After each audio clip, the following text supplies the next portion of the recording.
Dans cette vidéo, je vais te détailler les 4 étapes que tu devras toujours suivre quand tu utilises le tableur de GeoGebra. Étape numéro 1, régler l'incrément. Pour régler l'incrément du point mobile, on l'a déjà vu mais on va le revoir, on vient cliquer droit sur le point mobile. Dans le menu qui apparaît, on clique sur Propriétés, on vient ensuite cliquer sur l'onglet Algèbre et on vient ici régler l'incrément.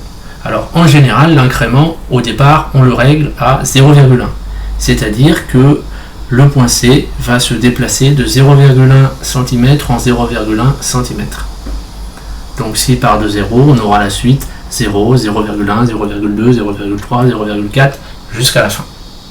Quand on a réglé l'incrément, on appuie sur la touche Entrée. Donc toujours régler l'incrément sur 0,1 au début. Étape numéro 2. Ramener le point mobile à sa position de départ. Donc déjà ici on va fermer cette fenêtre. Alors ça c'est normal, tu vois, le point C s'est mis à bouger tout seul.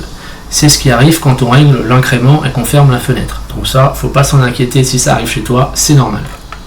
Donc pour l'instant je ne m'occupe pas des valeurs qui se sont affichées. Moi ce que je veux, donc dans l'étape numéro 2, c'est ramener le point mobile à sa position de départ, c'est-à-dire à la position pour laquelle la longueur variable est égale à 0. Alors cette manipulation, je peux la faire à la souris, il n'y a pas de souci. Donc je prends le point C en cliquant sur le bouton gauche, je laisse appuyer et je ramène le C en A. Étape numéro 3. Effacer les valeurs qui se sont affichées dans le tableur. Pour cela, on va venir sélectionner toutes les colonnes qui contiennent des nombres qui se sont affichés. Donc tu sais comment effacer toute une colonne sur le tableur, hein, c'est une sélection multiple. On vient cliquer sur la lettre du tableur, donc ici en l'occurrence la lettre A, je clique droit ensuite et je sélectionne effacer les objets. Alors j'attends parce que ça peut être un peu long parfois suivant la vitesse de ta connexion internet. D'ailleurs je te déconseille de faire toutes les colonnes en même temps, parce que quand on prend toutes les colonnes en même temps ça peut être très long. Donc mieux vaut les faire les unes après les autres. Donc ensuite je fais la colonne B, je fais effacer les objets. J'attends que ça s'efface, ça peut prendre 1 ou 2 minutes parfois suivant les ordinateurs, donc il faut attendre.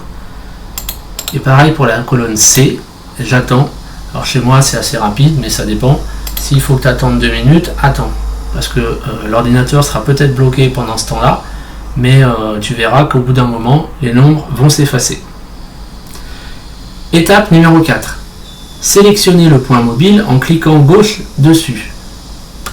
Donc, je vais sélectionner le point mobile et c'est là que je vais le piloter au clavier. Donc, pour pouvoir le piloter au clavier, eh bien, il faut que je le mette en surbrillance. Donc, pour ça, je viens sur le point mobile, je clique. Et tu vois qu'ici, il apparaît en surbrillance. Et bien maintenant, tout simplement, je vais le piloter à l'aide du clavier. Donc, bien entendu, ici, c'est pas la flèche droite que je vais utiliser, mais c'est la flèche bas. Et j'emmène le point C jusqu'à sa destination finale. Voilà. On peut regarder maintenant dans la colonne A du tableur, on voit bien que l'incrément est de 0,1, c'est-à-dire que la longueur augmente de 0,1 à chaque fois. Elle part de 0 et puis elle va jusqu'à la fin, c'est-à-dire 5, puisque la longueur AB vaut 5 cm. Alors ça, cette précision, je n'aurais pas pu l'obtenir à la souris, ou très difficilement, j'aurais eu des valeurs 0,11, 0,15, mais pas 0,1. Bien. Voilà, cette vidéo est terminée.